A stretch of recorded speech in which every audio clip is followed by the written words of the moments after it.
Assalamualaikum sobat YouTube semua, kembali di channel kami. Nuzulul Quran adalah waktu di mana Al-Quran pertama kali diturunkan. Di Indonesia, lazim diperingati setiap tanggal 17 Ramadan. Pada umumnya, para warga merayakan di malam hari.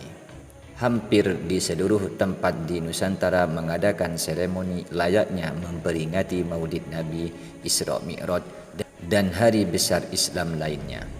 Banyak cara masyarakat mengisi acara nuzulul Quran, mulai dari tumpengan, pengajian, istighosah, tahlil, hataman Al-Quran, dan lain sebagainya.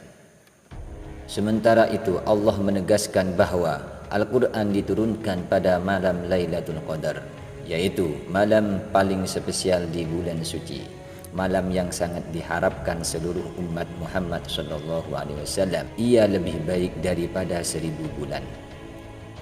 Pendapat yang paling populer bahawa Lailatul Qadar terjadi di 10 akhir bulan Ramadan. Salah satu indikasinya Nabi sangat menekankan iktikaf dan ibadah lainnya di waktu-waktu tersebut. Beberapa pakar tafsir menjelaskan bahawa Al-Quran diturunkan 2 kali proses. Pertama, diturunkan secara keseluruhan atau jumlatan wahidah. Yang kedua, Al-Quran diturunkan secara bertahap atau najman-najman. Sebelum diterima Nabi di bumi, Allah terlebih dahulu menurunkan Al-Quran secara menyeluruh di langit dunia, dikumpulkan menjadi satu di Baitul Izzah. Selanjutnya, malaikat Jibril menurunkan kepada Nabi Muhammad SAW di bumi secara berangsur, ayat demi ayat, di waktu yang berbeda-beda sesuai dengan kebutuhan selama 20 tahun. Namun pendapat lain ada yang mengatakan 21 tahun. Menurut Ustadz Abdul Somad atau UAS menyebutkan, Allah menurunkan Al-Quran pada malam yang penuh berkah, yakni bulan Ramadan. Menurut Ustadz yang akrab dipanggil UAS ini, ada beberapa pendapat mengenai malam turunnya Al-Quran. Namun berdasarkan madhab Imam Syafi'i, turunnya Al-Quran pada tanggal 17 Ramadan. Dengan demikian, pendapat yang mengatakan nuzul Quran malam 17 yaitu madhab Syafi'i. Begitulah ujar Ustadz Abdul Somad. Nabi Muhammad menerima wahyu dari malaikat Jibril dalam 2 keadaan. Pertama, terdengar seperti suara lonceng yang berbunyi keras. Cara inilah yang paling berat bagi Nabi Muhammad ketika menerima wahyu. Kedua, Jibril datang kepada Nabi Muhammad dalam keadaan seperti manusia biasa, yaitu menyerupai seorang laki-laki.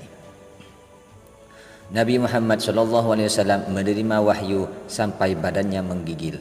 Beliau lalu pulang ke rumah dan meminta istrinya Sayyidah Khadijah untuk menyelimutinya.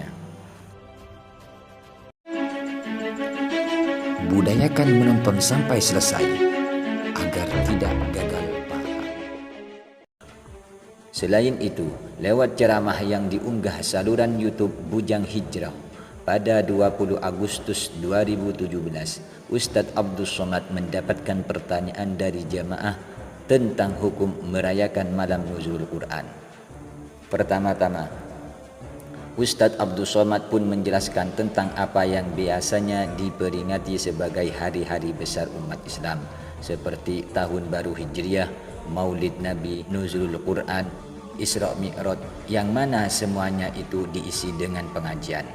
Maka apabila niatnya adalah mengaji, tentunya tidak ada masalah.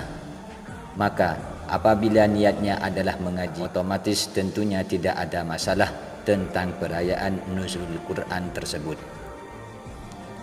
Selanjutnya, Ustadz Abdul Somad ia mencontohkan kondisi yang sama dengan cerita tentang Syekh Ibnu Husaymin yang mendapat pertanyaan serupa.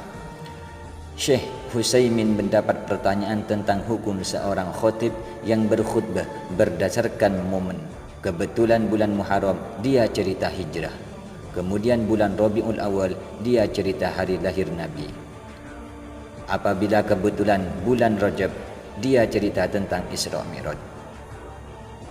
Lalu kemudian Syekh Utsaimin pun langsung menjawab, jika sang khatib yang bijaksana dan faqih tentu tidak apa-apa dan diperbolehkan.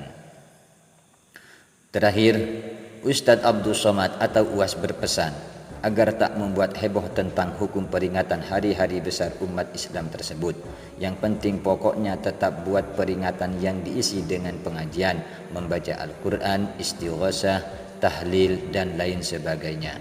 Semoga kita semua mendapatkan berkah di bulan Ramadan ini dan di tanggal 17 Nuzulul Quran. Amin ya rabbal alamin.